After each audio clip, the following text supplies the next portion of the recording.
Hi friends, మనం ఈరోజు రుద్రంకోట అనే ప్రాంతానికి గోదావరి పరివాహక ప్రాంతమైన గోదావరి శబరి కలిసిన ప్రదేశం రుద్రంకోట. ఇది రుద్రంకోట అని పేరు ఎట్ట వచ్చిందంటే, రాణి రుద్రమదేవి భద్రాద్రి కొత్తగూడెం జిల్లా అంటే ఖమ్మం జిల్లాగా పిలువబడే ఈ జిల్లాలోని అప్పటి ఉమ్మడి ఆంధ్రప్రదేశ్లో కలిసి ఉండేది. దీని ఇప్పుడు పశ్చిమ గోదావరి జిల్లా, ఏలూరు జిల్లా కింద చేశారు. ఈ ప్రాంతాన్ని మేము ఇప్పుడు సందర్శించడం అయింది. ఎందుకంటే రాణి రుద్రమదేవి ఈ ప్రాంతంలోని మనం యుద్ధం చేసిన ఆనవాళ్ళు ఇక్కడ ఈ రుద్రం కోటలో ఉన్నాయి. దీన్ని అందుకోసమే రుద్రం కోట అని పిలుస్తారు. మనకి ఇక్కడ కనిపిస్తున్నది ఏంటంటే, ప్రతిది కూడా అక్కడ యుద్ధంలో చనిపోయిన మనుషులు కానీ లేదా ఏదైనా ఆయుధాలు కానీ, వాళ్ళు కొన్ని వేల సమాధులు ఈ ప్రాంతంలో ఉన్నాయి. సమాధులు ఉండటానికి ఇక్కడ ఎక్కువ మందిని భూమిలో పెట్టాలంటే లోతు ఎక్కువ తీయాలి కాబట్టి ఒక 2 అడుగులు 3 అడుగులు తీసి చుట్టూ రాయితో కట్టి రాయిని పేర్చి దానిపైన ఆ ఎడల్పు పెద్ద రాయిని అమర్చి దానిపైన పెట్టేవారు. అక్కడ ఈ శవాలు కొన్ని వేలల్లో ఉన్నాయి ఇక్కడ. అంటే ఈ ప్రాంతంలోని మన ఈ రాణి రుద్రమదేవి ఈ ప్రాంతంలో నడయాడిన ప్రదేశం, యుద్ధం చేసింది. ఇక్కడ అంటే తెలంగాణలోని ఖమ్మం జిల్లా, ఇటు భద్రాద్రి కొత్తగూడెం జిల్లా చెప్పుకునేది ఈ ప్రాంతం. ఇది ఆంధ్రాలోని ముంపు ప్రాంతంలో విలీనమైంది కాబట్టి దీని ఏలూరు జిల్లా కింద పిలుస్తారు రుద్రంకోట. ఈ ప్రాంతంలోనే చాలా కొన్ని సంవత్సరాల తర్వాత ఇక్కడి ఈ శవాల కింద నిధులు నిక్షేపాలు ఉన్నాయనుకొని దొంగలు ఎవరైతే ఉన్నారో వారు కొన్ని శవాల ఆనమాలని అంటే పూడ్చిపెట్టిన అమర్చిపెట్టిన ఇక్కడ రాయితో అమర్చిపెట్టిన శవాలను పాతిపెట్టిన ప్రదేశాన్ని వాళ్ళు తవ్వి నిధి నిక్షేపాలు ఉంటాయని వారు అనుకున్నారు. చాలా వరకు తవ్వేశారు, కొన్ని ఆనవాళ్ళు లేవు. అయితే ఇది కొన్ని సంవత్సరాల తర్వాత పురావస్తు శాఖ వారికి కూడా తెలిసింది. దాంట్లో భాగంగా ఇక్కడ వారు కొన్ని ఆయుధాలను, కొన్ని అప్పటి పంజరానికి సంబంధించిన అంటే అస్థిపంజరాలు కొన్ని తీసుకుని వెళ్ళి పురావస్తు శాఖ వాళ్ళు భద్రపరిచారు. కొన్ని చాలా వరకు తవ్వేశారు. కాబట్టి ఉన్నవారికి ఈ ప్రదేశం రాణి రుద్రమదేవి యుద్ధం కోసం ఈ ప్రాంతం నుంచి వెళ్ళే మార్గంలోనే ఇది రుద్రంకోటగా ఏర్పాటు చేసేయారు. కాబట్టి ఎందుకంటే అప్పుడు యుద్ధాలు చేయాలంటే మనం ఈ ప్రదేశంలోని అంటే చనిపోయిన వాళ్ళు ఎక్కడెక్కడ పడైపోకుండా కొంత లాస్ జరిగింది కాబట్టి శత్రువులకి ఎవరికి తెలవకోకుండా ఎంతమంది ఉన్నారు యుద్ధంలో, ఎంతమంది యుద్ధం చేస్తారు అన్నది దానికోసం వారు ఇక్కడ పూడ్చిపెట్టేసి చనిపోయిన వాళ్ళ భద్రపరిచినట్టు చేసి ఇక్కడి నుంచి యుద్ధం చేసుకుంటూ రాణి రుద్రమదేవి మహిళ ఈ విజయం సాధించుకుంటూ తెలంగాణలోని కొన్ని ప్రదేశాలు తిరుక్కుంటూ ఈ ప్రాంతంలో కూడా రాణి రుద్రమదేవి యుద్ధం చేసింది. యుద్ధంలో కోల్పోయినా కూడా విజయం సాధించుకుంటూ వారు ఈ ప్రాంతంలో నడియాడిన ప్రదేశంగా మీకు తెలియజేస్తున్నాం. ఈ ఛానల్ని చివరి వరకు చూడండి. న్యూ లైఫ్ తెలుగు టీవీని చివరి వరకు చూడండి. మరిన్ని విషయాల కోసం మీరు వెయిట్ చేయాలని చూస్తున్నాం. Thank you all of you. గ్రామం అండి. ఇక్కడ అప్పుడు రుద్రమదేవి పరిపాలించిన సమయంలో అప్పుడు యుద్ధాలు జరిగినాయి అంట. ఆ యుద్ధాల వల్ల చనిపోయిన వారి సమాధులు ఈ రాళ్ళ కింద పాతిపెట్టి రాళ్ళు పైన పాతిపెట్టడం జరిగింది. అవి మొన్న కొన్ని సంవత్సరాల తర్వాత దాన్ని దవ్వి తీయడం జరిగింది. ఆ రాళ్ళు ఇవేనండి. వాటిలో ఎముకలుగా కాకుండా అప్పుడు దవ్వినప్పుడు ఎముకలు, కత్తి లాంటివి ఏవో దొరికినాయంట. సో అప్పుడు శిల్పాలు కొన్ని దొరికినాయి. మీరు చూస్తున్నది ఇప్పుడు అదే సమాధి అండి. చూడండి, రాళ్ళు పేర్చి దానిపైన పెద్ద రాయి పెట్టారు. ఇలాంటి దృశ్యాలు చాలా ఉండేవి. దీనికి దొంగలు వీటిని మొత్తం తవ్వేసి దాని కింద ఉన్న నిధులు నిక్షేపాలు తీసుకెళ్లారని ఇక్కడి గ్రామ ప్రజలు చెప్తున్నారు. ఎప్పుడుదో 100 సంవత్సరాల క్రితం ఉంది ఈ ప్రాంతంలో ఉంది కాబట్టి మీకు ఈ విషయాలు తెలియజేద్దాం. రుద్రంకోట గోదావరి పరివాహక ప్రాంతమైన రుద్రంకోట, అటే బొడ్డు కూనవరం, అటే పక్కన శబరి పక్కన విఆర్పురం, ఈ మధ్యలో ఉంటుంది. శబరి గోదావరి కలిసిన ప్రాంతం. ఇక్కడ రాణి రుద్రమదేవి ఈ ప్రదేశంలో ఈ ప్రాంతంలో నడయాని ప్రదేశంగా చెప్తూ ఉంటారు అక్కడ ప్రజలు. ఒకసారి వీడియోని చివరి వరకు చూడండి. Thank you.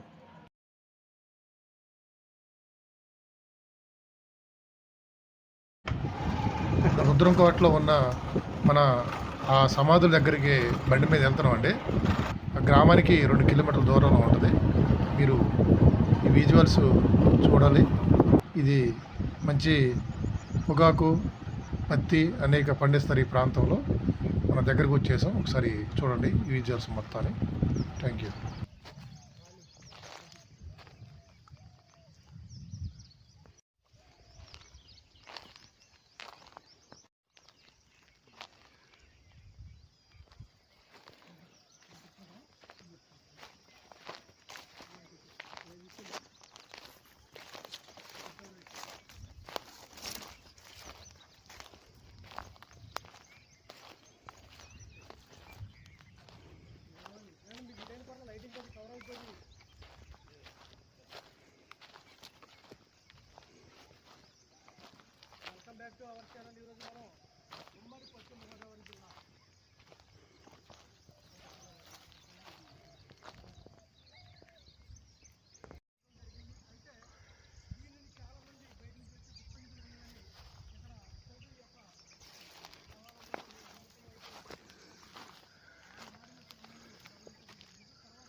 తీయనా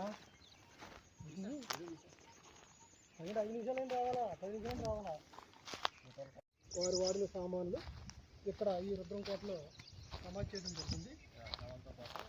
వాళ్ళతో పాటు సామాన్లు కూడా చేయడం జరిగిందని స్థానికులు చెప్తున్నారు. ఈ యొక్క స్థానికులు ఈ సమాధుల్ని ఆ విషయం ప్రభుత్వానికి తెలిసి ఈ యొక్క సమాధులన్నింటి కూడా వెలికి తీసి దీంట్లో సామాన్లు ప్రభుత్వం స్వాధీనం చేస్తుందని స్థానికులు చెప్తున్నారు. మీడియా అక్కడ కూడా సబ్స్క్రైబ్ చేయలేదు, సబ్స్క్రైబ్ చేయండి. Thank you.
నేను టిఫిన్ చేయాల కుదరలే టైము.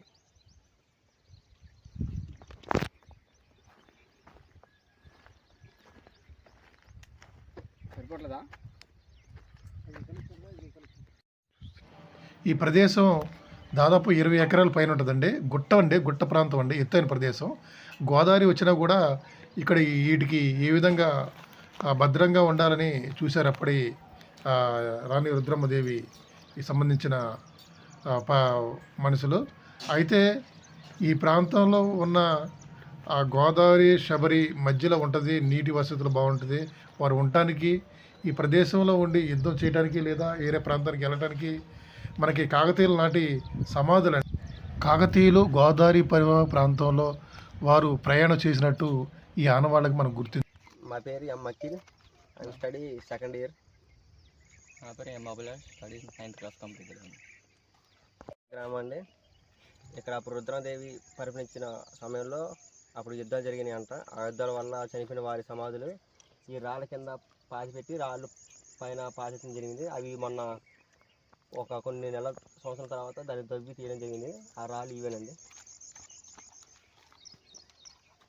వాటితో ఎముకలుగా కాకుండా అప్పుడు దవ్వినప్పుడు ఎముకలు కత్తి లాంటివి ఏవో దొరికినాయంట.